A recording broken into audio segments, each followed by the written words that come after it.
Well, still with us on our panel is Wayne McCurry from Ashburton Investments, and joining the conversation now, Busisiwe Mavuso from Business Leadership South Africa and CEO of the South African Institute of Chartered Accountants. That's Terence Nombembe. Thank you very much to both of you for joining Wayne and me.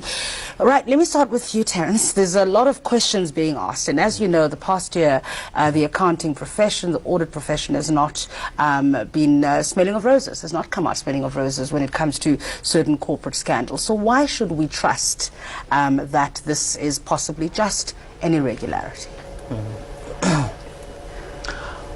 Well, the starting point is that it's not everyone who is associated with these kind of irregularities.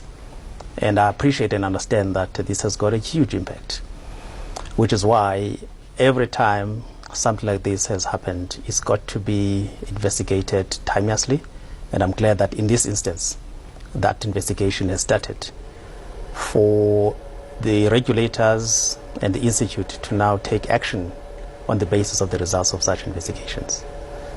But these sorts of investigations tend to take such a long time. We're still waiting to hear what's going to happen to some of the people implicated with the Guptas, the Oak Bay story, when it comes to KPMG, when it comes to Sizwe Nzaluba-Gobodo, for example.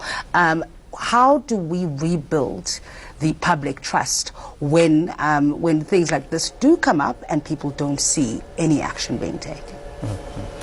There is action being taken. It's just that the nature of the matters are of such complexity that you can't basically make a conclusion overnight.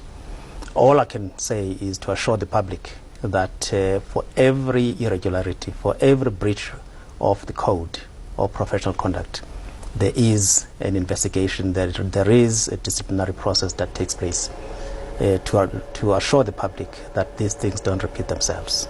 Well, so what is Business Leadership South Africa's position on this?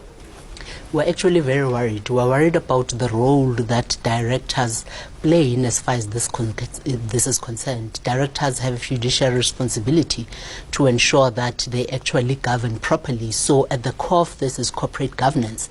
Are we actually observing corporate governance as businesses? And at the bottom of corporate governance is ethical leadership. What does that say about ethical leadership? So this brings to the fore probably maybe a whole new discussion that we need to have in as far as ethical leadership is concerned. So maybe as businesses we need to take it a step further and say, is a resignation enough from directors when a scandal like this has happened?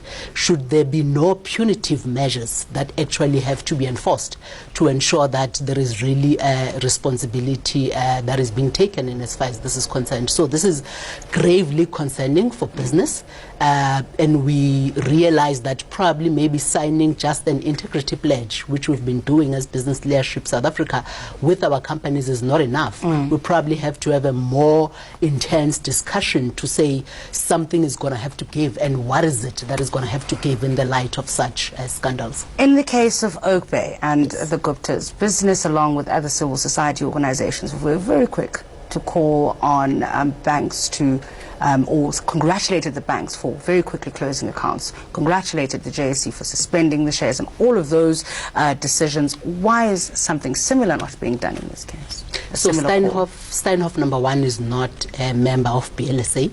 But you would have seen that with KPMG, with Transnet, with Eskom, who are members, who have acted very decisively.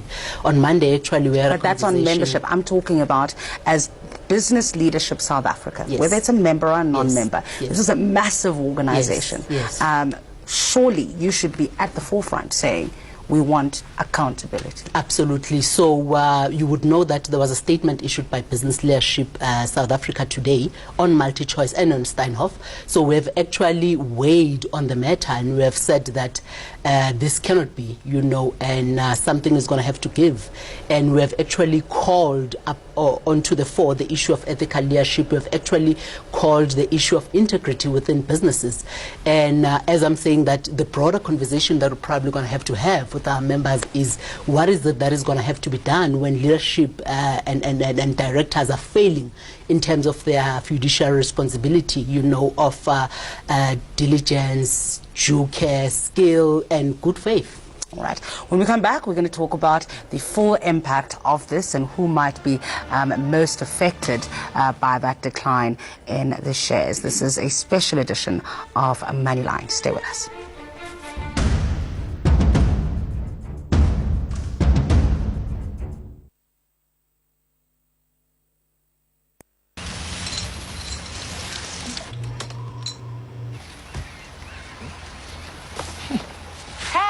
Is this your boat?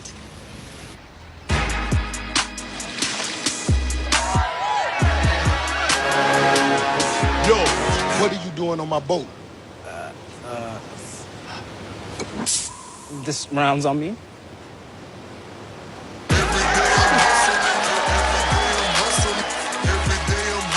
This festive season, you can have it all. Because at Dial-A-Bed, we've got it all. All the brands, all the sizes, all at guaranteed best prices. Like the queen-size Sealy Jubilee for only $7,999. Save $3,000. The